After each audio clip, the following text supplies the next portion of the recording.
Live from Orlando, Florida, it's theCUBE. Covering Grace Hopper's celebration of women in computing. Brought to you by SiliconANGLE Media. Welcome back to theCUBE's coverage of the Grace Hopper Conference here in Orlando, Florida. I'm your host, Rebecca Knight, along with my co-host, Jeff Frick. We're joined by Dr. Deborah Berebichez. She is the Chief Data Scientist at Metis, which is owned by Kaplan. Thanks so much for joining us. Thank you, Rebecca. Thanks for inviting me, Jeff. So you have had such an interesting and varied professional career. You've been a host of a lot of different science-oriented television programs. You work on initiatives to get young women into technology. Yes. But one of the things that is most impressive is that you were the first Mexican woman to ever earn her PhD in physics from Stanford University. Yes. What an accomplishment. But talk a little bit about your path to Stanford. Tell our viewers a little bit more about your trajectory. It's definitely a convoluted and not a typical path. So I grew up in Mexico City in a conservative community that discouraged girls and young women from pursuing a career in the hard sciences. I was told from a very young age that physics was for geniuses and that I better pick a more feminine path, like communications or something else, which were great careers, but they were not the right ones for a very inquisitive mind like mine. So when I confessed to my mom in high school that I loved physics and math, she said, don't tell the boys because you'll intimidate them and you may not be able to get married. Nonsense. Yeah. So actually, it's funny because that kind of overt bias is sometimes easier to combat than the one that some more women experience, which is a more subtle bias. You know, that the media tells us that some things are for boys and for women. So in my case, it was very open.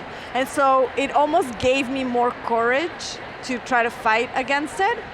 Anyway, so it came time to pick what career, what BA to do in college, and I was told by the advisors in school that philosophy was a more feminine and acceptable path, but it also asked a lot of questions about the universe.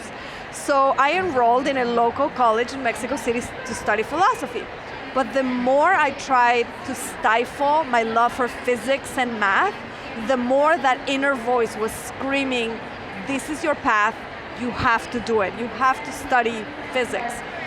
So just like a lot of kids do their rebellious things behind their parents' back, I would go and rent from the library books about obscure physicists like Tycho Brahe, this Danish astronomer who was locked up in a tower.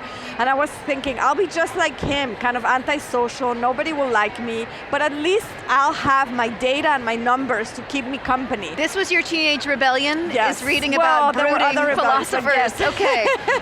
And so in the middle of my BA in philosophy in Mexico, I decided to apply to universities in the US to give it a chance and give myself the opportunity to pursue both BAs, physics and philosophy.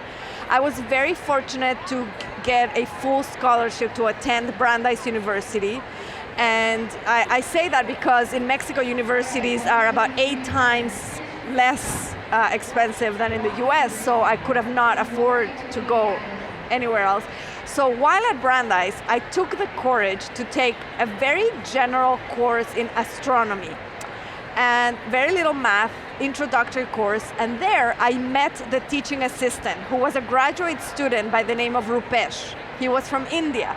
And Rupesh and I became good friends, and he told me that I wasn't the typical student that just wanted to get an A in the class and do the homework well, that my curiosity had no end, that I would ask questions about quantum mechanics and statistical mechanics, and I wanted to know everything about the universe and nature.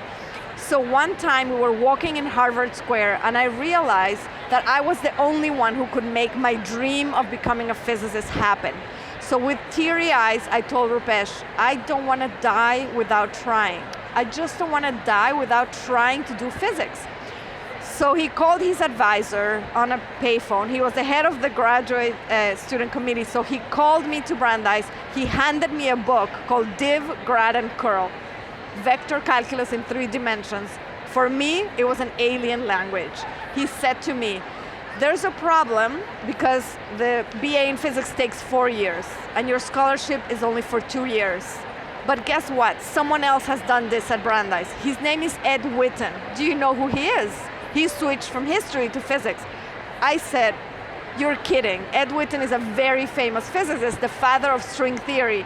Clearly, there's no way I could pull this off.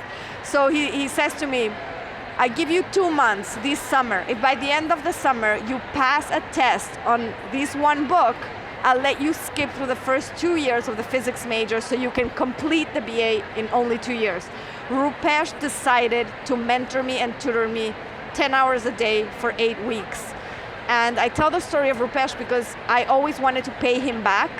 He said to me, when he was growing up in India, in Darjeeling, there was an old man who would teach him and his sisters the tabla, the musical instrument, English and math. And when they wanted to pay him back, the old man said, no, the only way you could ever pay me back is if you do this with someone else in the world. And that's how my mission in life started, to inspire, encourage, and help other, especially women, but minorities who, like myself, want a career in STEM, but for some reason, whether it be financial or social, feel that they cannot achieve their dreams.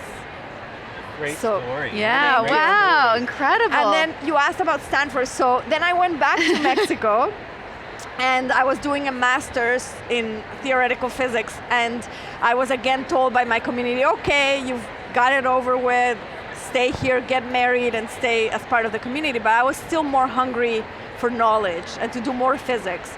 So I was very late in the application cycle and I decided to apply to school. So I went to my Mexican advisor's office and I said, you know, I'm going to leave again. I'd like to go to the US where I can pursue experiments. And I wrote to a couple of professors. He says, who did you write to? I said, well, there's one particularly interesting one, Steve Chu at Stanford. His jaw dropped. He said, Steve Chu? I said, yes, why? He said, do you realize he just won the Nobel Prize a couple of months ago?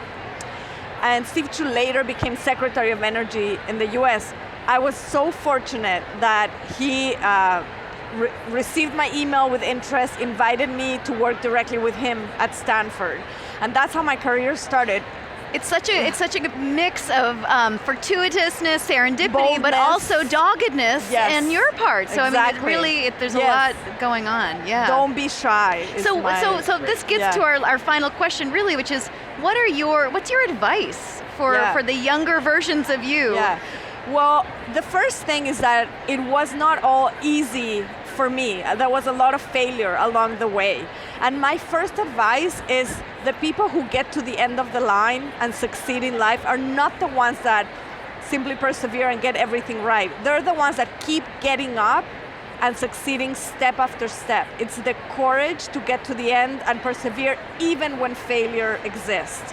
The second piece of advice, especially for parents out there, is when your kids ask questions about the world and nature, don't just give them the answer. Go through the pleasure of finding things out, as Feynman would say. Especially with computing. Computers are a tool, a magnificent tool, but they're just a tool to another goal, which is to gain insights about the world. So it's more important to be a critical thinker and a thought leader rather than just focus on being proficient at coding. But then you add the element of humor, you add the element of storytelling, you add the element of kind of everyday things in a way, because you're obviously a super smart lady, accomplish these things. But not everybody's so super smart. So, you know, you've created a style in which you can help those that aren't maybe necessarily PhDs from Stanford to gain interest, to become interested, to kind of hook them into this interesting world that you're so passionate about. Yeah, thank you. I try to do it through my TV show that I co-host with the Science Channel called Outrageous Acts of Science, which serves exactly that purpose, to get people interested in the fact that science and STEM is behind everyday life. It's not just some complicated equation in a board, it's what we go through every day. And if you just gain the joy of discovering those concepts, you're set. Great. Well, Deborah, thank you so much for joining us. It's been so much fun talking to you. Thank you. I love being here. I'm Rebecca Knight for Jeff Frick. We will have more from Grace Hopper just after this.